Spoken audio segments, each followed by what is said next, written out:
I think for Christian to watch this, it is extraordinarily difficult, painful, but empowering. I can try to imagine what it must be like for him. It's pretty heavy, and he knows, he knows it's going to be heavy. I would imagine there are a lot of butterflies in his stomach right now. I'm scared, excited. It's not easy being that vulnerable to the world. You know, I almost want to ask him, is he more nervous tonight, or was he more nervous in Fallujah?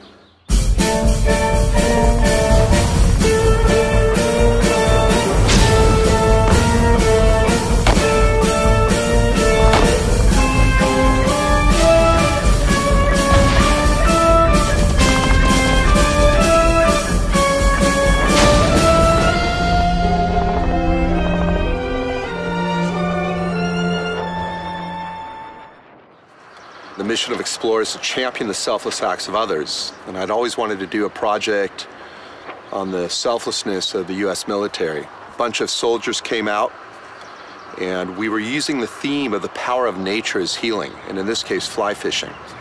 A roadside bomb went off, and it went off underneath us. It flipped our Humvee. I was just worried about all my boys. I could care less about me, and so I got up, not realizing my back is fucked up as it is. And we started engaging, we make it out, we did what we had to do. Made it out well, but a couple days later I was in so much pain and my legs were going numb. And I took one step and I just fell to the ground. And later I find out, yeah, you snapped your L4 and your L5. I'm like, oh, good to go.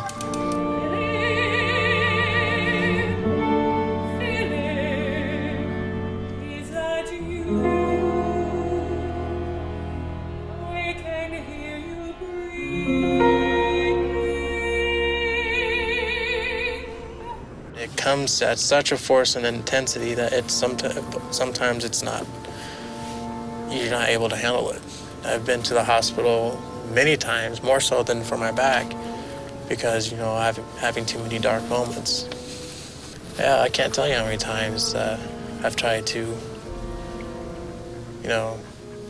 end it all. Ending, it's the easy way out, you say.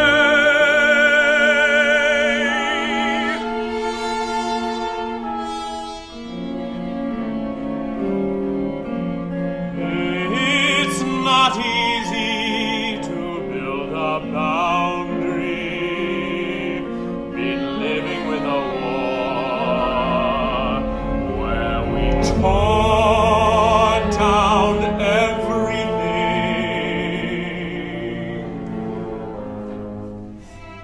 I was gonna make something of myself, but war made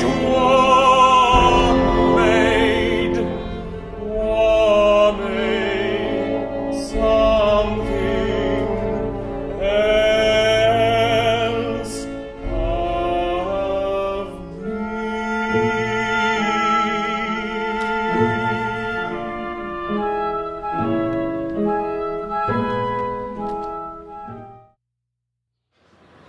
Vancouver's a very special city.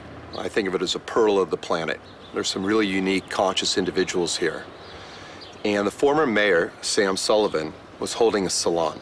He was doing it in Explorer's honor. He wanted to showcase some of our films, and he wanted to introduce us to some people in the community. Charles Barber spoke. That's how it all began. One speech, Charlie Annenberg in the audience, and the question afterwards, could this become an opera? Vancouver had the sensibility and the sensitivity to understand war, Iraq, post-traumatic stress. We could take it out of the politics of the American system. So I thought that Vancouver would be the right hub to develop this concept, and Charles would be the right leader. Ladies and gentlemen, if you have not yet been introduced, our friend Christian Ellis, the subject of our opera. Yeah, pretty cool. We met 2 years ago, and here we are today, 2 years later. I just felt that Charles had the sensibility, the sensitivity, and the tutelage that Christian would need. What was given was the prospect of a deeply compassionate piece about war, which juxtaposed American and Iraqi characters, none of whom actually wanted to be there, and all of whom found themselves caught up in an arena of such horror as to lead to catastrophe of every sort. The immediate catastrophe, of course, being death, the ongoing being PTSD. What interested us, I think, the most about the work was this prospect for a compassionate telling set in a terrible place when people were doing terrible things to one another, and in consequence, paying a dread price over many years. This is operatic. This is theater. This is drama.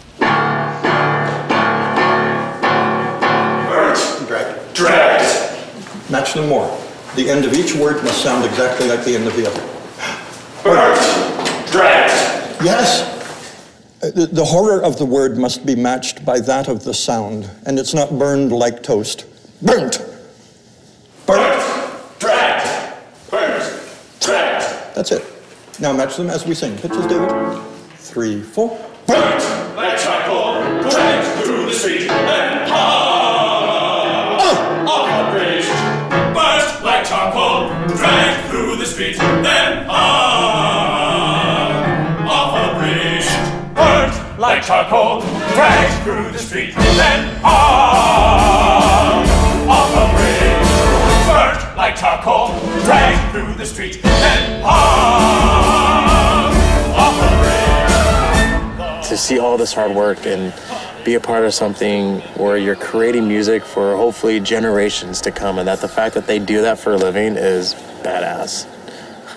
We searched widely for a librettist, and one night the president of our board, Dr. Nora Kelly, was at a theater performance of a work called 9 Parts of Desire, written by an American named Heather Raffo. The unique thing about this is that Heather had gone to Baghdad and interviewed about a dozen Iraqi women and came back with their stories, which she turned into a one-woman show.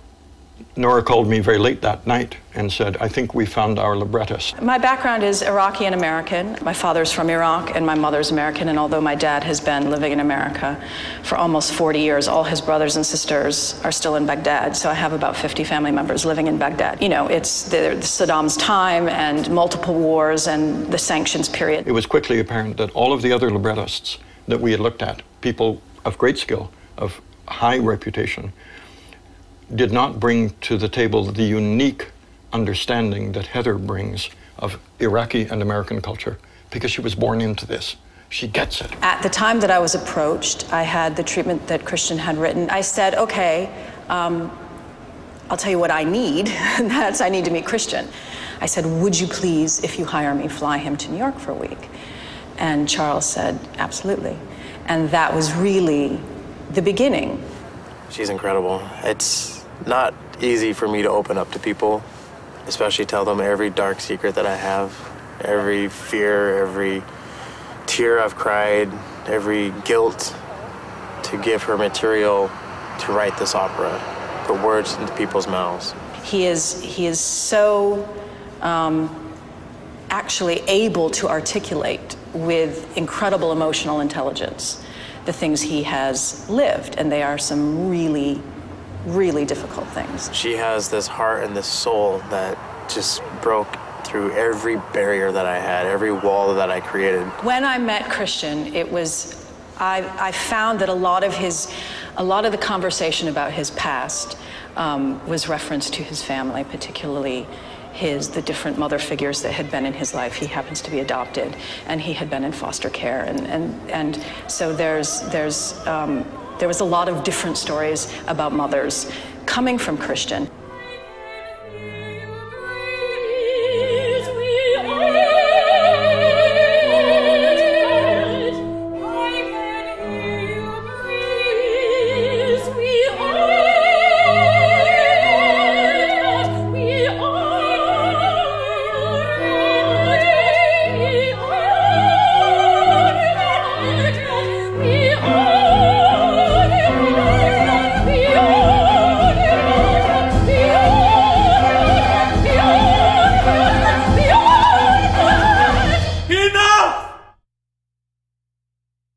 We would be nowhere without her. Opera is the most collaborative art form of them all. Only film comes close. Only film comes close to opera in the fact that so many hands, so many ears, so many sets of hearts and desire and purpose and comprehension are brought to bear. So many skills are brought to bear to make opera. And it requires, therefore, an order of collegiality. The first time I met Tobin was at our first workshop, and I thought he was very reserved and probably incredibly intelligent, but I was reserving judgment. Am I allowed to look at him? I was allowed to look at Tobin over there. No, sorry. I got a call from Charles Barber in the fall of 2010. They were looking for music samples. And I had previously sent some music samples to him a few years before. So he had a couple things on file already, but he started asking for more. So I sent more, and then he didn't really say what it was about. He said, send me more. So I sent him some more, and more. So I called him, and I asked, what are you doing for the next 2 years? So immediately I went online to find out, who is Christian Ellis. Tobin Stokes, he's a crazy guy. I mean, when you think of a composer, or when I do, I think of the old school guys with wigs, stuck-up personalities, When you meet Tobin, I don't think any of that. Immediately you could see, when he looked at you and when he spoke, how intelligent he is, and at the same time, how much he's been through. He has an aliveness and an alertness and an ear and a generosity that he brings to everything he does. When I listen to his music, it's like, where does this genius work come from? I risk my life sewing people up. I can't deal with the death of one more brother who made it back alive. It's backwards. If you're gonna die, you should have died over there.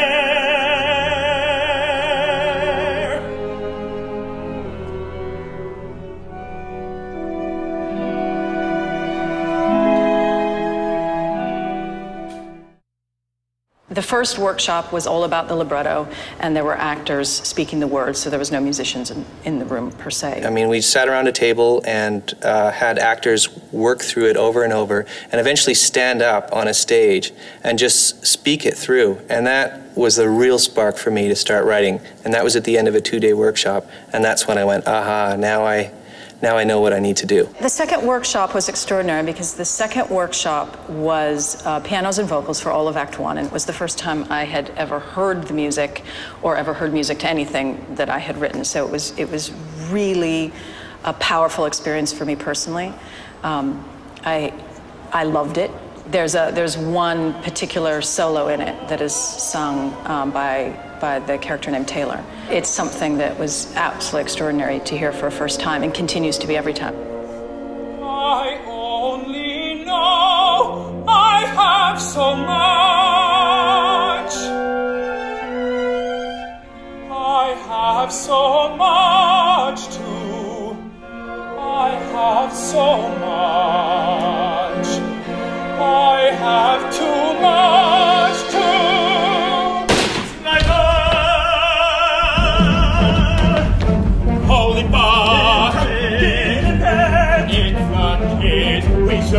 have eliminated him. Can't be alone. It's too accurate. It's too accurate. Where's wrong? We're lying here like dinner.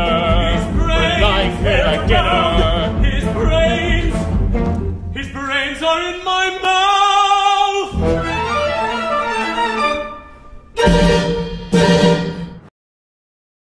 Definitely love to dedicate it to one of my best friends, who the main character is named after Lance Corporal Philip E. Frank. He was killed in combat. He was anxious, just like all of us, but he always gave his 100%. And when he died, it was a horrible blow. I mean, it was something that I never expected to happen. No one ever really expects that to happen. So to him, yes, I would love to dedicate this to him and his family. Christian was really excited that a close Marine friend of his was coming up to see this. He's been talking about that a lot, and how he's excited to get his perspective. And I said, "Are your parents coming? Is your mom coming?" And he said, "No." I said, "You know, she has to come. I would love to have him experience it with his parents." And I said, "I know they won't survive it." And he said, "No, they won't. They won't survive it. You know, they'll be gutted by it, but in a good way, because this is saying the things he cannot say to them."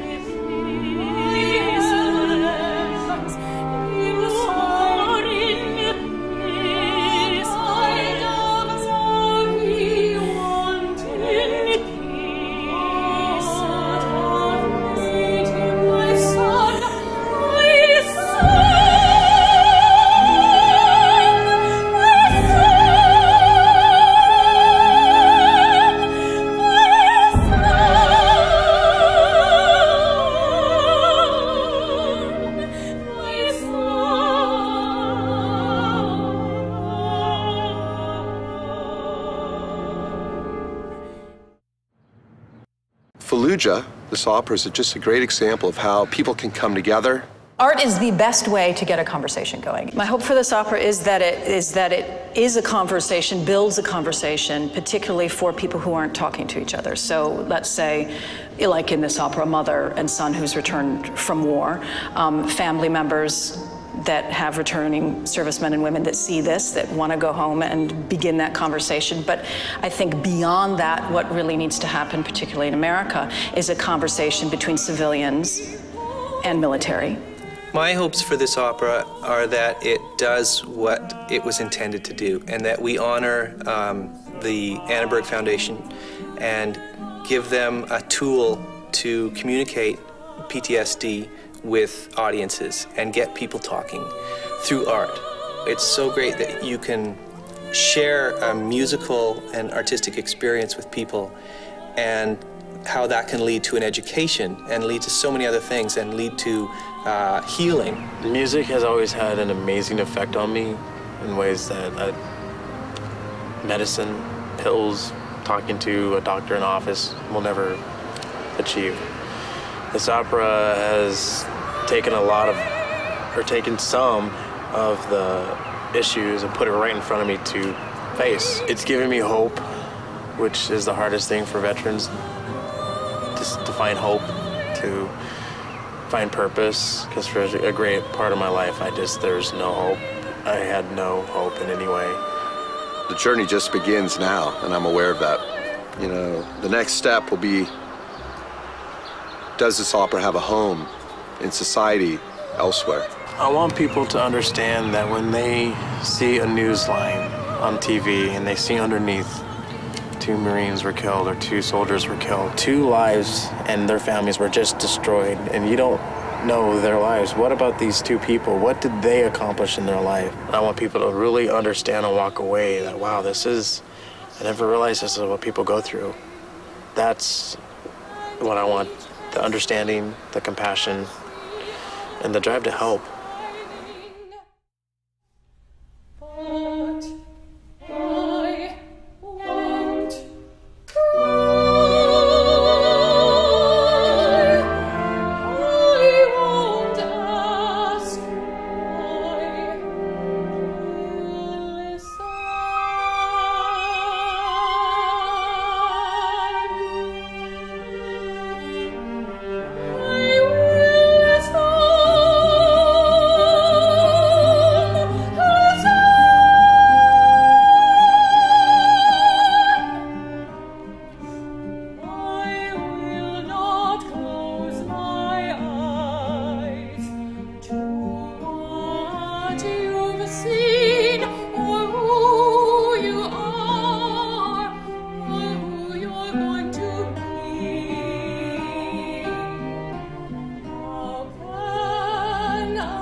Knowing that hopefully it will help people on top of how I feel is the most incredible thing ever.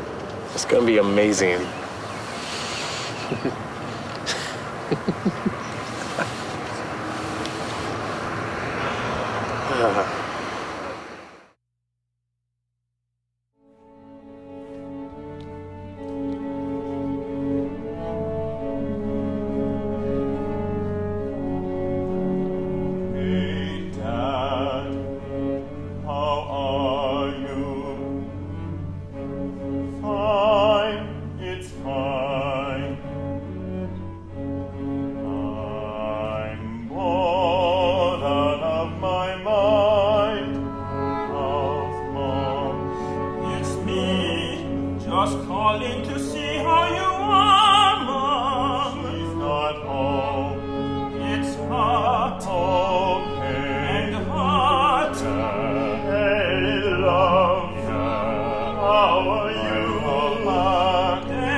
Don't get distracted, put your head down and study. How's my dog? I got the baby wipes, I got the chocolate.